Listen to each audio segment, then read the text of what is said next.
Fins al pròxim 15 de juny es podran presentar les sol·licituds per cobrir algun dels 10 llocs de treball que ofereix l'Ajuntament de Santa Eulàlia a través d'un programa del SOIP destinat a joves qualificats i que compta amb cofinançament europeu.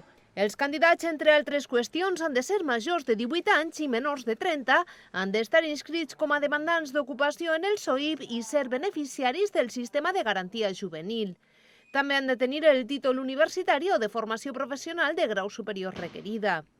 Des de l'Ajuntament de Santa Eulàlia es destaca que l'experiència d'altres anys d'aquest programa és francament positiva. Una convocatoria que ayuda tanto a los jóvenes a regresar aquí a la isla, en este caso a Santa Eulalia, y poder desarrollar pues, todos los conocimientos que han aprendido en su carrera, y también a la administración, ¿no? Porque estas ganas de esta gente joven pues, siempre ayudan, ¿no? a estar en la innovación y en las ganas que tiene para desarrollar nuevos proyectos dentro de la administración. La experiencia que tenemos de la edición anterior es buenísima, tanto para los propios departamentos, que están todos deseando de una nueva convocatoria o incluso de quedarse con el personal, y también los jóvenes. Yo creo que han hecho piña dentro del equipo, conocen la administración y es muy interesante el que acabes la carrera y puedas desarrollarte profesionalmente en tu pueblo y con la cantidad de proyectos que tiene en este caso Santa Eulàlia, y todos los jóvenes que quieran venir aquí pues son bienvenidos.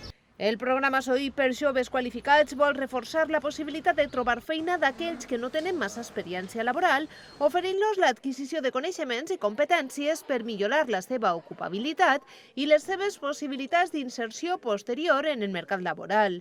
Els seleccionats subscriuran un contracte formatiu per fer la pràctica professional que tindrà una durada de 12 mesos i serà a jornada completa. Les inscripcions s'hauran de fer a través del web soip.es.